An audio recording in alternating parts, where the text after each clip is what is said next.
She didn't run away. She didn't get kidnapped. And she didn't leave that house even once. For 11 years, a little girl lived beneath the very floor her mother walked on every day, believing she was gone forever. But the truth? She was closer than anyone could imagine. This is the story of the girl who never left. No footprints. No witnesses. No ransom note. No goodbye. Just a little girl who walked out of the world one April morning in 2004 and left behind a mother who would spend the next 11 years believing her daughter had been taken by a stranger. But here is the thing about this case that will sit with you long after you finish watching. Long after you turn off the screen and go about your day. Long after you try and fail to push it to the back of your mind. Lily Ann Rohr was never taken. She never left that house. She was right there, beneath the floorboards, beneath the cellar, beneath the life her mother was living directly above her, for 11 years. And the man responsible for putting her there was the same man who held Patricia's hand at the candlelight vigil. The same man who sat across from investigators and answered their questions. The same man who slept in the bed above her every single night. Welcome to Midnight Crime. Tonight, we are going into the case of Lily Ann Rohr. And I need you to stay with me, because nothing about this story is simple, and nothing about it will leave you unchanged.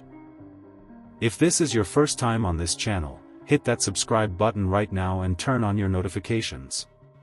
We cover cases like this every single week, and you do not want to miss what is coming. Drop a like on this video too. It takes 2 seconds, and it tells the algorithm that stories like Lily's deserve to be heard. Now let's get into it. To understand how a crime like this could happen, you have to understand the place where it happened. You have to feel the texture of it. The rhythms of it. The way it looked and sounded and smelled on a Tuesday morning in April. Because it is only when you understand how normal everything appeared that the horror of what was happening beneath the surface begins to make any real sense. Cedar Falls, Iowa, in the spring of 2004 was the kind of community that exists in the imagination of people who have never lived in one. Not a postcard fantasy, but something quieter and more genuine than that. A city of roughly 36,000 people, situated in Blackhawk County along the banks of the Cedar River, pressed up against its larger neighbor Waterloo. Together the two cities formed a modest metropolitan area built on the foundations of manufacturing, agriculture, and education. Not glamorous work. Not the kind of work that ends up in magazines. But steady, honest, generational work that gave the region its particular character. The University of Northern Iowa occupied a significant stretch of Cedar Falls's geography and gave the city a slightly more layered identity than you might expect from a community of its size. There were coffee shops near campus, bookstores, a modest arts scene. But outside that radius, the residential neighborhoods retained the quiet, unhurried quality that had defined them for decades. Streets where people knew their neighbors. Streets where children walked to school without an adult escort because everyone on the block functioned as an informal set of eyes. Streets where the rhythms of daily life were so familiar and so predictable that any deviation became immediately visible. Maple Street was one of those streets. It ran for several blocks through the older residential section of the city's east side, a tree-lined corridor of modest single-family homes built primarily between the 1920s and the 1950s. The houses were close together by rural standards but comfortably spaced by urban ones, separated by narrow driveways, chain-link fences, and hedges that had grown tall enough over the years to provide a sense of privacy without creating actual isolation. Porches faced the street. Sidewalks connected one end of the block to the other. Children rode bicycles and walked to the elementary school 6 blocks to the west. In good weather, you could hear their voices through open windows from morning until dusk. The house at 417 Maple Street was a 1.5-story bungalow. White clapboard siding. A covered front porch supported by square wooden columns. A steeply pitched roof sheltering a small second-floor bedroom accessible by a narrow staircase inside the house. The property included a detached single-car garage at the end of a concrete driveway, a modest backyard enclosed by a wooden privacy fence, and a back porch that extended from the rear of the house over a raised foundation. And beneath all of it, accessible through a door in the utility room at ground level, lay the coal cellar. It was a relic.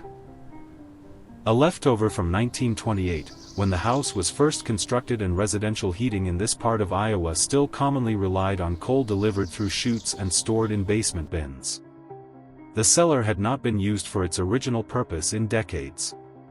Like so many similar spaces in older Midwestern homes, it had drifted into a kind of benign neglect, becoming a catch-all for the things no one wanted to deal with. Paint cans. Holiday decorations. Broken furniture. The quiet accumulation of a family's discarded life. It was not connected to the home's main basement, which was a more conventional finished space used for laundry and general household storage. The coal cellar was separate. Small and damp and low-ceilinged. Its rough concrete walls absorbing decades of silence. It was the kind of space that exists in a house the way a forgotten drawer exists in a kitchen. You know it is there in the abstract. But you never open it. You never think about it.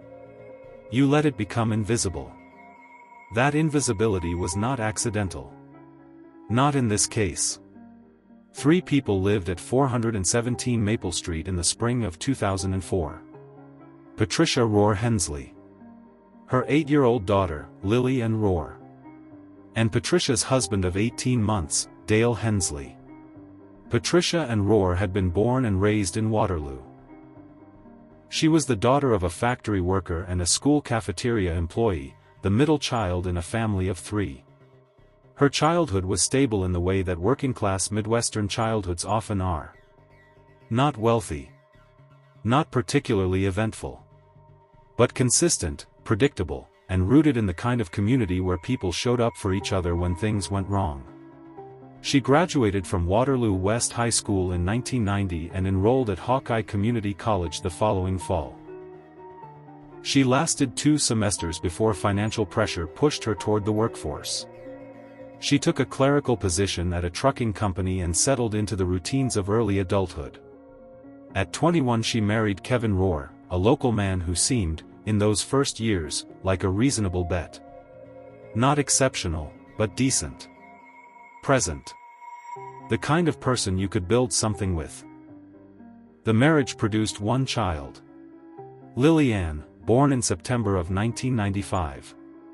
But by the time Lily was walking and talking and learning the world, the marriage was already beginning its slow deterioration. Kevin struggled with alcohol dependence throughout their years together, and his drinking gradually eroded Patricia's willingness to stay. The acrimony built quietly, the way these things often do, until it was no longer possible to ignore. The divorce was finalized in 2000. It was contentious, but not violent. Kevin relocated to Minnesota. He sent birthday cards inconsistently. He visited 2 or 3 times per year in the early period after the separation, before his contact with Lily dwindled to almost nothing by 2003. Patricia was granted full custody. Child support was minimal. As a single mother with limited income and no partner to share the weight of it, the years following the divorce were financially and emotionally demanding in ways that took a toll she never fully let show. And then came Dale Hensley. They married in late 2002. He was attentive. He was reliable in the ways Kevin had never been. He stepped into the role of stepfather with what appeared to be genuine investment. He fixed things around the house. He showed up for family dinners. He was, by all outward appearances, exactly what Patricia and Lily needed. The neighbors saw a family. The investigators who would later knock on his door saw a grieving stepfather. The cameras at the vigil captured a man standing beside his wife, appropriately devastated. But months before Lily disappeared, while Patricia was at work and Lily was at school and the neighborhood was carrying on its ordinary life around him, Dale Hensley was working beneath the house. He had identified the coal cellar. That forgotten, invisible, essentially unknown space. And he had begun constructing something inside it. A concealed chamber. Built in secret. Built with patience. Built with the kind of deliberate, methodical planning that is far more disturbing than the impulsive crimes that dominate the headlines, because it tells you something about the nature of the person doing it. This was not a moment of rage. This was not a spontaneous failure of judgment. This was a decision made weeks, possibly months, in advance. A decision made not in spite of the child living in that house, but specifically because of her. On the morning in April of 2004 when Lily and Roar failed to appear at the school bus stop, Dale had already set everything in motion. According to later revelations, he had convinced the 8-year-old to stay home that day. He had spoken to her in whatever way he spoke to her. Used whatever words worked. And then he had led her through the utility room, through the door in the floor, and into the chamber he had built beneath the cellar. Patricia reported her daughter missing within hours. The response was immediate and substantial. The Cedar Falls Police Department mobilized quickly. The community mobilized with them. Neighbors organized search parties. Parents from Lily's school formed volunteer teams.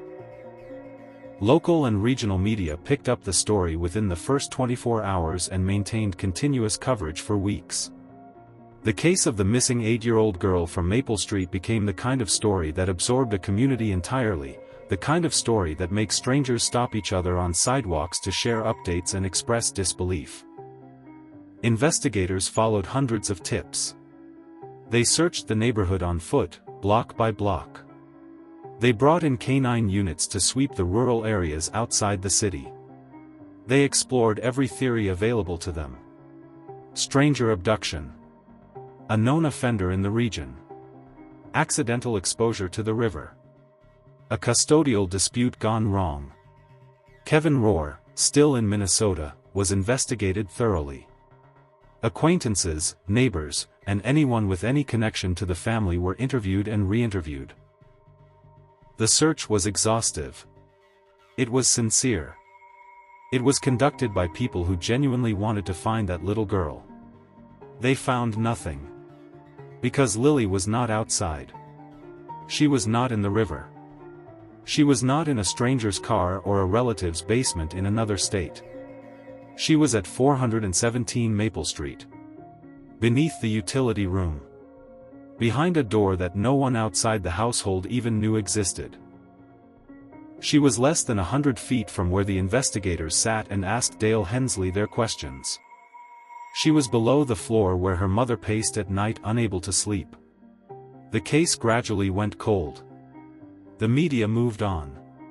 The community absorbed the grief and carried it forward, the way communities do.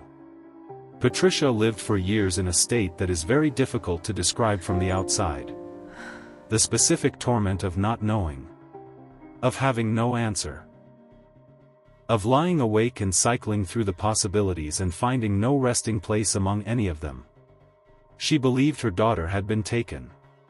She would spend more than a decade living inside that belief, and inside the particular destruction it does to a person. If you are still watching at this point, drop a comment right now and type "still here." I want to see who is truly following this story all the way through, because what comes next is where this case moves from horrifying into something that language genuinely struggles to contain. Still here, in the comments. Let's see you. For 11 years, Dale Hensley controlled every aspect of Lily's existence. Read that again. 11 years. Lily was 8 years old when she disappeared. She would be 19 before she saw daylight again. Before she breathed unfiltered air. Before she moved through a space without walls and a ceiling and the sound of a man's footsteps directly above her. The developmental years that define a person, the years that build language and identity and memory and the internal architecture of a human being, all of them passed inside that chamber. She grew from a child into a young woman in a space designed specifically to keep her hidden. Dale controlled her access to food. He determined when she ate and how much. He controlled her exposure to light, deciding when the space was lit and when it was dark. He managed every point of contact between Lily and the world above, meaning there was no contact. There were no voices except his. No faces except his. No sense of time passing except through whatever rhythms he established and maintained. Patricia, meanwhile, lived her life directly above this. She went to work. She came home. She grieved her daughter. She sat in the same house where her daughter was imprisoned and had no knowledge that the chamber even existed.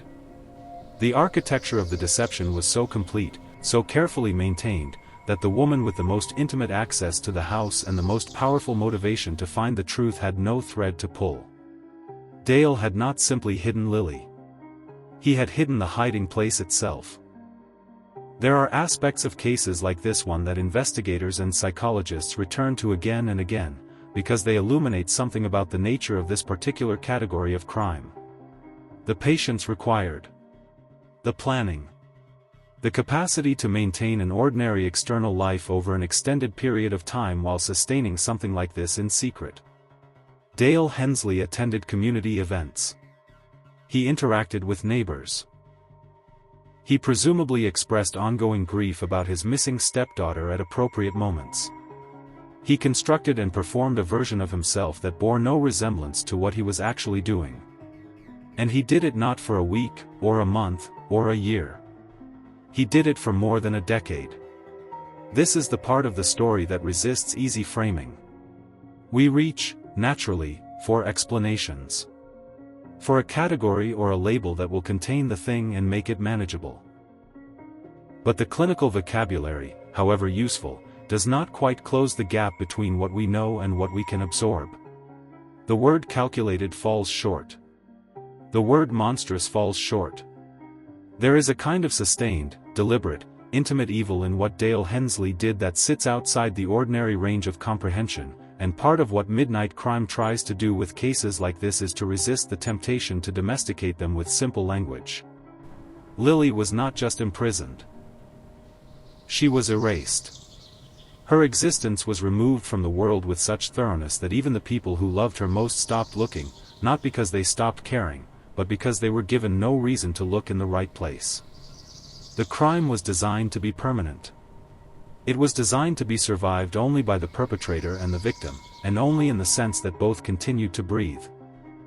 What eventually unraveled the secret, how the chamber was discovered and what followed when it was, involves a sequence of events that this channel will continue to document as the case develops.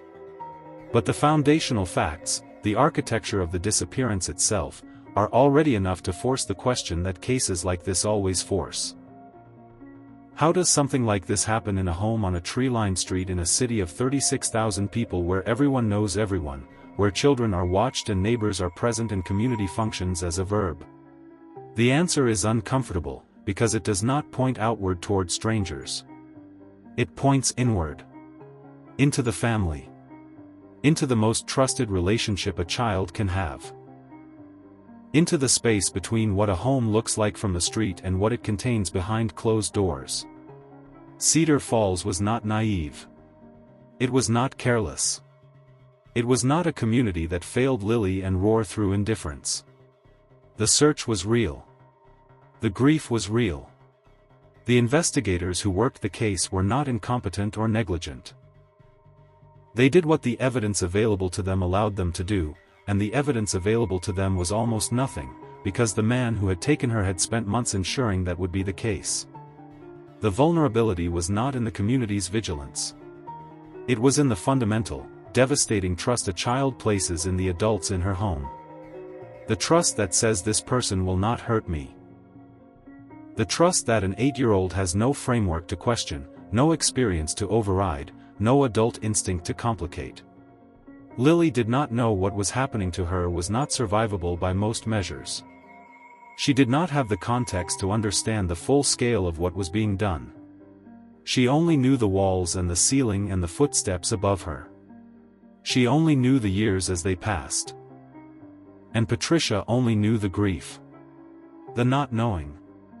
The particular devastation of a parent who cannot answer the question of whether her child is alive or dead and has no way to find out. Who wakes every morning inside the same impossible space? Who carries the absence like a physical weight through every hour of every day? Patricia Rohr Hensley was not a negligent mother. She was a victim in this crime too, isolated inside a suffering that was manufactured for her by the same person manufacturing Lily's imprisonment, and designed with equal deliberateness. The case of Lily and Rohr is a case about concealment. About the anatomy of it. About how it is built and how it is sustained and what it requires of the person building it and what it costs the people who never knew what they were living inside. It is a case about the particular cruelty of proximity, about the specific horror of being so close and so completely unreachable at the same time. It is also, ultimately, a case about survival. About what a human being can endure when they have no other choice. About what it means to grow up inside confinement and emerge from it into a world that has moved on in your absence.